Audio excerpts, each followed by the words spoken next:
we'll go straight on to Amendment 6. Not moved Amendment 6, Lord Goodhart. My Lords, this is an amendment which simply says that there is a provision in Clause 5 which is completely unnecessary and should not be there. My Lords, let me start, though, with Clause 4, Subclause 2. And that is what defines a misrepresentation. It says a misrepresentation for which the insurer has a remedy against the consumer is referred to in this Act as a qualifying misrepresentation. And we then move on to Clause 5, Subclause 1, which says, for the purposes of this Act, a qualifying misrepresentation is either A, deliberate or reckless, or B, careless. And then, leaving out Clause 5, Subclause 2, we go on to Subclause 3. And it says a qualifying misrepresentation is careless if it is not deliberate or reckless. My Lords, this is Subclause 3 is simply repeating, more or less word for word, everything which is in Clause 5.1. It's simply, it's not a significant matter, but it does seem to me that is inappropriate to have that in here. It is Subclause 3 is a wholly unnecessary provision and is indeed even possibly confusing, because people will look at 5.1 and then look at 5.3 and say, well, there must be some difference between 5.3 and 5.1, but there isn't. My Lords, I would simply ask, therefore, for the withdrawal of Subclause 3. Page 3, line 15, leave out subsection 3. From my advantageous position here opposite the Noble Lord the Minister, I cannot tell whether he accepted the argument that has just been put, but it seems to be irrefutable.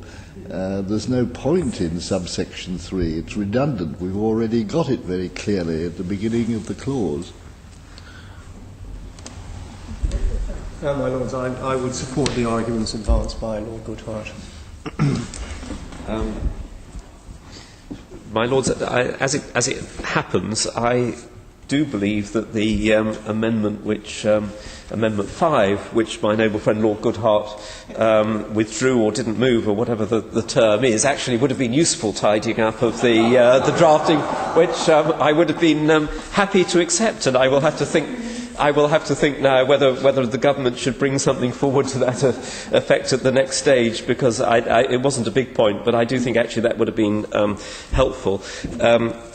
But on this one, I understand that noble lords might consider that 5.3 is OTOs, because indeed courts might conclude, as members of this committee have already done, that the same effect is achieved, as my noble friend points out, by a combination of clauses 5.1 and 2 alone.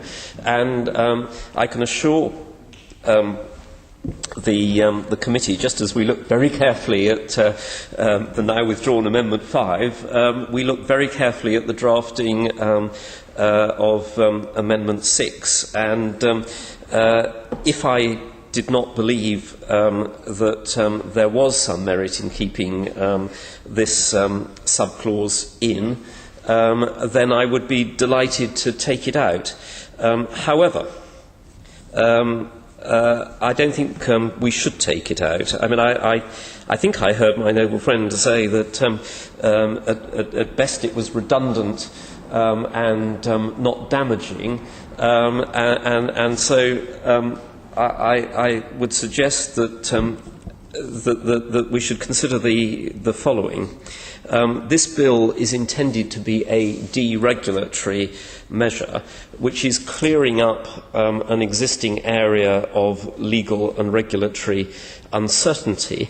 And having thought carefully about it, we do feel that the retention of subsection 5.3 is important, insofar as its removal would make the bill much more difficult to understand. I mean, members of this committee have spent many hours considering the detailed drafting of this bill. We do feel that even if it is considered OTOs in its construction by those who have looked at the bill for many hours, in the context of a bill which, as I suggest, is one which is intended to be deregulatory. This is a for the avoidance of doubt measure. Yes, it may be that having worked through it all very carefully, people would get to the same answer, but our view is that if, as has been suggested by my noble friend, that it doesn't create any difficulty, it is merely redundant. The government's position is that we not only think it causes no difficulty, but actually does, in a quite an important, very important respect, make it absolutely clear beyond peradventure at a first reading just the nature of what a qualifying misrepresentation is and when it is not careless. So I do feel that this amendment is one which unlike the previous one, would have helped clarify the drafting. This one goes rather significantly in the other direction, and I would request that my noble friend might consider withdrawing it. Lords, I think we might have a vote on this. No, I think perhaps a better thing would be to I think this is the position of the government is actually unmaintainable on this, and I think that I think frankly that I hope that the minister will go back and consider this really very simple little point again and decide that it is in fact perfectly sensible to accept Amendment 6. And, Lords, therefore, I will withdraw the amendment on this occasion. Your Lordship's declare this amendment be withdrawn. The amendment is by leave withdrawn. The question is that Clause 5 stand part of the bill as read. That opinion will say content. Contrary not content, the content